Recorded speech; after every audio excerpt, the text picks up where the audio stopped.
लोकसभा चुनाव में हार को लेकर 23 जून यानी कि कल लखनऊ में बीएसपी की बड़ी मीटिंग होने जा रही है, जिसमें जिला स्तरीय पदाधिकारियों के साथ समीक्षा बैठक होगी और पार्टी के राष्ट्रीय अध्यक्ष मायावती बैठक करेंगे, चुनाव की समीक्षा करेंगे। इसमें गिरते वोट प्रतिशत और निराशाजनक प्रदर्शन पर मंथन होगा। दरअसल 2024 के लोकसभा चुनाव में पहले की तुलना में बीएसपी को काफी कम वोट मिले, जिसके बाद बैठकों का दौर भी चल रहा है। लोकसभा चुनाव में ज्यादा बेहतर प्रदर्शन न कर पाने वाली बहुजन समाज पार्टी कल राजधानी लखनऊ में एक बैठक करने वाली है। इस बैठक में इस बात को जानने की कोशिश की जाएगी आखिर उत्तर प्रदेश के तमाम लोकसभा सीटों में उनकी संख्या शून्य क्यों रह गई। साफ तौर से मैं पार्टी दफ्तर में मौजूद हूं, यहां पर तैयारियां बदस्तूर जारी हैं। यहां पर जो लोग कल आने वाले हैं उनके स्वागत के लिए ये नीले रंग के झंडे लगाए गए हैं। बहुजन समाज पार्टी का निशान भी नीला है और उसी निशान के तहत ही इस दफ्तर को सजाया गया है। यही नहीं, बहुजन समाज पार्टी का वोट फीसद भी पहले चुनाव की तुलना में कम हुआ है। तो ऐसे में इस बात को जानने की कोशिश की जाएगी कि आखिर उत्तर प्रदेश में यह हालात कैसे बने। वहीं बहुजन समाज पार्टी ने पहले ही ऐलान किया है कि उत्तर प्रदेश के उपचुनाव में वो भाग लेने वाली हैं, यानी कि विधानसभा चुनाव के दौरान बहुजन समाज पार्टी अपने प्रत्याशियों को उतारेगी। तो देखने वाली बात होगी कि कल इस बैठक में आखिर क्या बड़े फैसले होंगे। क्या मायावती अपने भाई आनंद कुमार को जिम्मेदारी देंगी या फिर इस चुनाव के नतीजों का ठीकरा किस पर फूटेगा। कैमरा पर्सन गोपी गिरी के साथ अलाउद्दीन, न्यूज़ 18 लखनऊ। और देखिए, डराने वाला आंकड़ा सामने आया है गर्मी को लेकर। यूपी में 28 मई से 21 जून तक गर्मी जो पड़ी, 51 लोगों की उसमें मौत हो गई। उसका आंकड़ा अब सामने आया है। सबसे ज्यादा देखिए 15 लोगों की मौत सोनभद्र में हुई है, मिर्जापुर में 14, महोबा में 13 लोगों की जान चली गई सिर्फ गर्मी की वजह से। इसके अलावा चित्रकूट में 3, संत कबीरनगर में 2 लोगों की मौत, मैनपुरी, चंदौली, आजमगढ़ और औरैया में 1-1 लोगों की जान चली गई है। आप ये समझ सकते हैं जैसे कोविड में हालात बने थे, उसी प्रकार से लोगों का बुरा हाल यहां हो गया गर्मी की वजह से। हालांकि मौसम विज्ञान केंद्र की तरफ से कहा गया कि आने वाले दिनों में थोड़ी राहत मिल सकती है गर्मी से।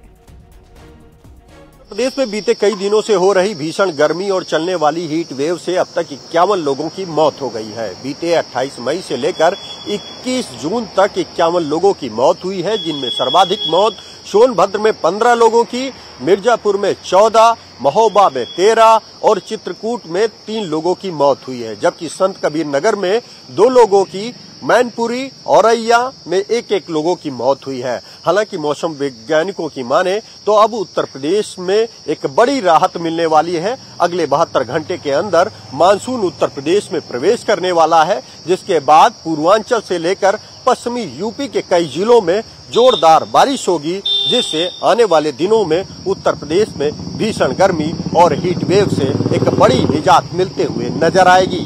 कैमरामैन शरद तिवारी के साथ राजीव प्रताप सिंह, न्यूज़ 18 लखनऊ। और वाराणसी के प्रसिद्ध शहनाई वादक ने बारिश के लिए अनोखे तरीके से भगवान इंद्र से गुहार लगाई है। गंगा में खड़े होकर शहनाई वादक ने धुन छेड़कर अपनी बारिश की कामना की है। काशी विश्वनाथ के प्रमुख शहनाई वादक महेंद्र प्रसन्ना अपने कलाकार दल के साथ वाराणसी के 80 घाट पर शहनाई वादन करते नजर आए और मां गंगा का पूजा पाठ करने के बाद सभी कलाकारों ने गंगा में उतरकर शहनाई वादन किया।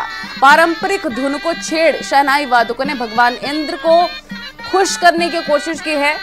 इस भीषण गर्मी से निजात दिलाने के लिए बारिश की गुहार लगाई गई है उनकी तरफ से। और इससे पहले भी हमने आपको बताया कैसे उत्तर प्रदेश में 21 से 28 तारीख के बीच में 51 लोगों की मौत हो गई थी।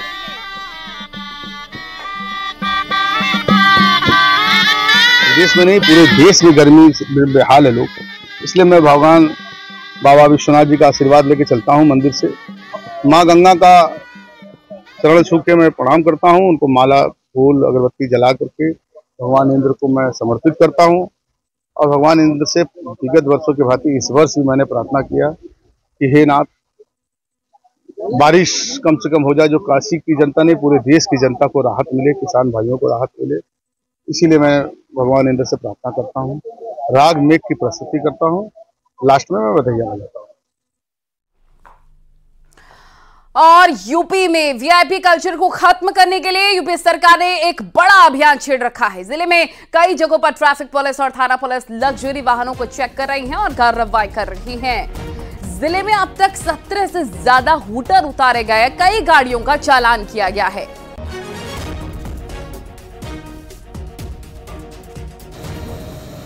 जनपदीय पुलिस द्वारा वीआईपी कल्चर खत्म करने हेतु चलाए जा रहे अभियान के क्रम में अब तक कुल 17 वाहनों से हूटर हटाकर उनका चालान किया गया। अभियान जारी है, प्रभावी कार्रवाई की जा रही है। और वाराणसी से खबर, अयोध्या में रामलला की प्राण प्रतिष्ठा करवाने वाले आचार्य लक्ष्मीकांत दीक्षित का वाराणसी में निधन हो गया। आचार्य लक्ष्मीकांत दीक्षित ने रामलला की प्राण प्रतिष्ठा में पूजा करवाई थी। आचार्य लक्ष्मीकांत दीक्षित का करीब 90 साल की उम्र में निधन हुआ है। तो सीएम योगी आदित्यनाथ ने भी दुख व्यक्त किया है उनके निधन पर। सीएम योगी ने एक्स पर लिखा, काशी के प्रकांड विद का गोलोक आगमन अध्यात्म और साहित्य जगत की अपुण्य क्षति है।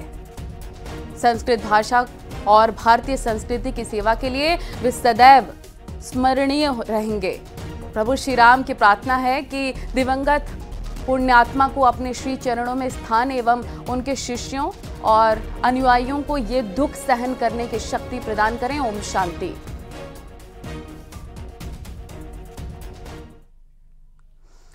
और नीट और यूजीसी नेट को लेकर मचे बवाल के बीच सरकार ने एंटी पेपर लीक कानून 2024 लागू कर दिया है और इस साल फरवरी में यह कानून पारित हुआ था। सरकार ने कानून की अधिसूचना जारी कर दी है। नए कानून में परीक्षा में गड़बड़ी के दोषियों को 3 से 10 साल की सजा और 1 करोड़ रुपए तक के जुर्माने का प्रावधान है। केंद्र सरकार का इस कानून को लाने के पीछे का मकसद बड़ी सार्वजनिक परीक्षाएं में पारदर्शिता बनाए रखना है। साथ ही परीक्षार्थी इसके लिए आश्वस्त रहें कि कोई गड़बड़ी नहीं होने पाएगी।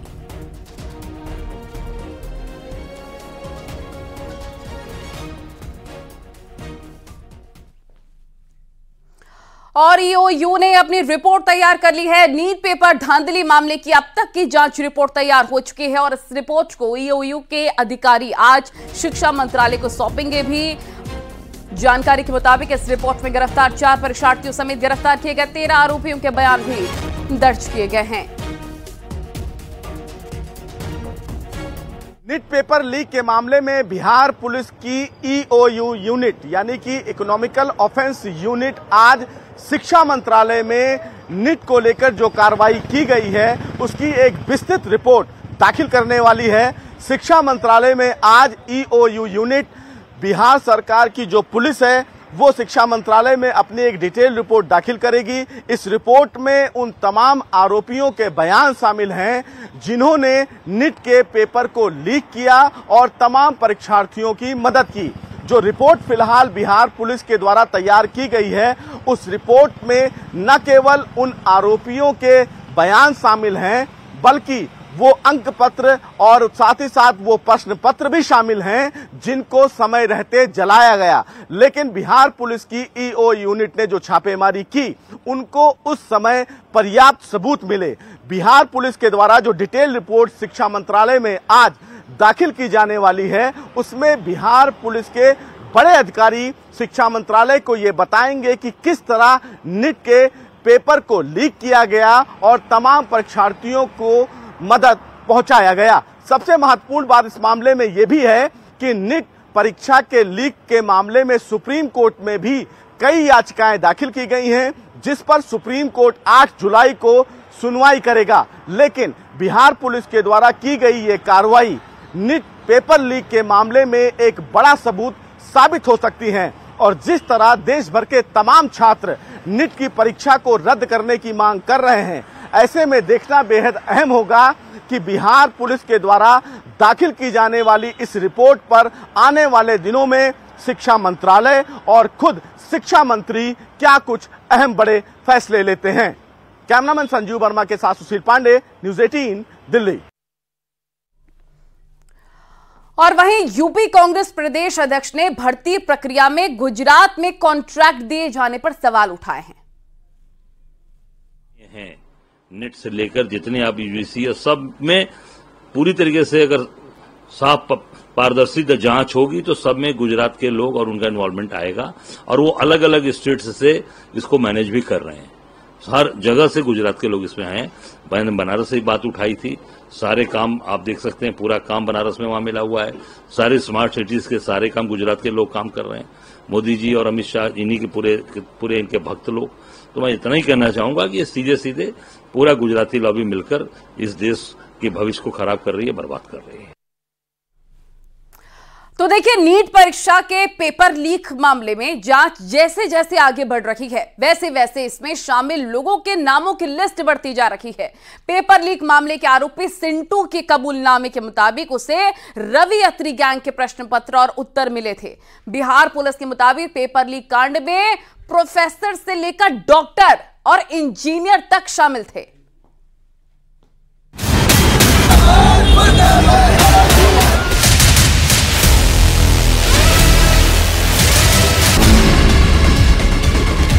बेचना बंद करो।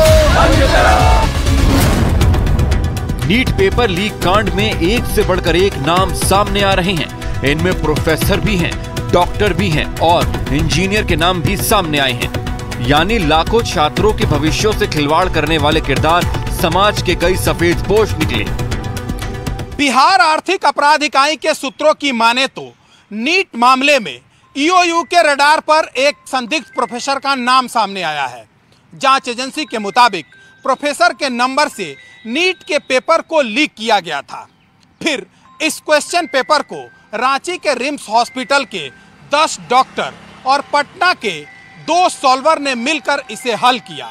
फिर इस हल किए हुए प्रश्न पत्र के साथ आंसर शीट को चिंटू के मोबाइल पर भेजा गया, जिसके बाद क्वेश्चन पेपर को आंसर शीट के साथ प्रिंट करवाकर लर्न प्ले स्कूल में पहले से मौजूद परीक्षार्थियों को रटने के लिए बांटा गया। यानी नीट के गुनहगारों ने बिहार से लेकर झारखंड तक पूरी प्लानिंग के साथ अंजाम दिया। दरअसल बिहार पुलिस की आर्थिक अपराध इकाई को जांच में एक जला हुआ प्रश्न पत्र मिला था। उसका बुकलेट नंबर 61,36,488 था। खबर है कि यह बुकलेट नंबर झारखंड के हजारीबाग के एक सेंटर का है। इसी जांच के दौरान प्रोफेसर और रांची के रिम्स हॉस्पिटल के डॉक्टरों का नाम सामने आया। इस बात की तस्दीक आरोपी सिंटू ने भी की। उसने पूछताछ में कबूल किया कि उसे रवि अत्री गैंग से प्रश्न पत्र और उसके उत्तर मिले थे, जिसके बाद उसने इसे अमित आनंद और नीतीश कुमार को व्हाट्सएप के जरिए भेजा था। न्यूज 18 इंडिया ने सबसे पहले सिंटू और इसके साथी चिंटू की भूमिका पर पर्दाफाश किया था, क्योंकि सिंटू और चिंटू ने ही उत्तर के साथ प्रश्न पत्र परीक्षार्थियों के बीच बांटे थे। चिंटू ने अपने कबूलनामे में रवि अत्री गैंग के नाम का खुलासा किया है। बता दें कि रवि अत्री वही मास्टरमाइंड है जो इस वक्त मेरठ की जेल में बंद है और वो ग्रेटर नोएडा के जेवर के इसी नीमका गांव का रहने वाला है, जहां पर हम मौजूद हैं। हमने अभी रवि अत्री के परिवार से बात की, हालांकि उन्होंने सारे आरोपों से खंडन कर दिया, लेकिन सिंटू ने अपनी पूछताछ में खुलासा किया है कि जो उसे सॉल्व पेपर मिला था वो रवि अत्री गैंग से ही मिला था। इसके अलावा इस पूरे मामले में संजीव मुखिया और अतुल बस नाम के 2 ऐसे किरदार हैं जो बिहार पुलिस के रडार पे आए और जिनके सीधे ताल्लुक जो है वो रवि अत्री गैंग से बताए जा रहे थे। रवि अत्री इसके पहले भी यूपी सिपाही भर्ती घोटाला हो या इसके अलावा कुछ और जो कॉम्पिटिटिव एग्जाम होते हैं उनके पेपर को लीक करने में और सॉल्वर के मामले में उससे अलग अलग राज्यों की पुलिस ने गिरफ्तार किया था। पेपर लीक के किरदारों की हर एक कड़ी इस कांड के सरगना रवि अत्री तक पहुंचती है। और जब यूपी के गौतम बुद्ध नगर में रवि अत्री के परिवार से न्यूज 18 इंडिया की टीम ने जानकारी लेनी चाहिए, तो उसके परिवार ने दावा किया कि रवि अत्री ने फोन पर बताया कि इस मामले में उसका कोई हाथ नहीं है। आप कब मिले थे अपने भाई से जेल में आखिरी बार? हो गए 10 दिन से हो गए। 10 दिन। तो क्या बोला था रवि ने? मेरी तो अभी बात हुई थी, फोन जेल से फोन आया था, भाई बता रहा था एक बार बताओ हम जब जेल में हैं तो हम क्यों करेंगे। अरे हम तो ये सोचेंगे कि हम जमानत करवाएं, अपने घर जाएं, अपने घर काम करें, माँ बाप से मिले, हम क्यों गलत काम करेंगे। रवि को कभी अफसोस होता है उसने जो भी पुराना अपराध किया उस पर जेल में जिस अफसोस क्यों नहीं होता सर, एक बार बताओ कौन जेल काटना चाहेगा। तो कुछ बताता कि कैसे वो संपर्क में आया था जब कोटा गया तो? सर संपर्क में किसी के नहीं था, कोटा किसी के संपर्क में। ये गलत आया उसको ये पेपर में, तो उसको कोई नाम निशान होना चाहिए। अच्छा, लेकिन बता रहे हैं जो पटना पुलिस है, जो बिहार पुलिस है, वो ये बता रही है कि जो एक आरोपी पकड़ा गया है उसने रवि अत्री गैंग का नाम लिया है कि उस गैंग के जरिए जो है वो पेपर मिला। गलत है ये मामला। जब वो वहाँ आए मेरठ जेल में तो वो वहाँ से कहाँ पहुँचे वो। ये तो खामोखा की बात है, सब ये मतलब फंसाया जा रहा है, ये तो जबरदस्ती। आपका और पेपर लीक से जुड़ी इस वक्त की बड़ी खबर मिल रही है कि शिक्षा मंत्रालय ने उच्च स्तरीय कमेटी का गठन कर दिया है। विशेषज्ञों की एक उच्च स्तरीय समिति का गठन हुआ है। परीक्षाओं के पारदर्शी यानी कि ट्रांसपेरेंसी, सुचारू और निष्पक्ष संचालन को सुनिश्चित करने के लिए उच्च स्तरीय समिति का गठन किया गया है। यानी कि पूरी तरह से ट्रांसपेरेंट रहे, कोई लूपहोल ना हो, किसी प्रकार की कोई चीटिंग या लीक होने की, पेपर लीक होने की किसी भी प्रकार की कोई भी तरीका ना हो, इसको लेकर उच्च स्तरीय गठन। एनटीए की संरचना और कार्यप्रणाली पर सिफारिशें करेंगी। समिति को 2 महीने के भीतर अपनी रिपोर्ट मंत्रालय को सौंपनी है।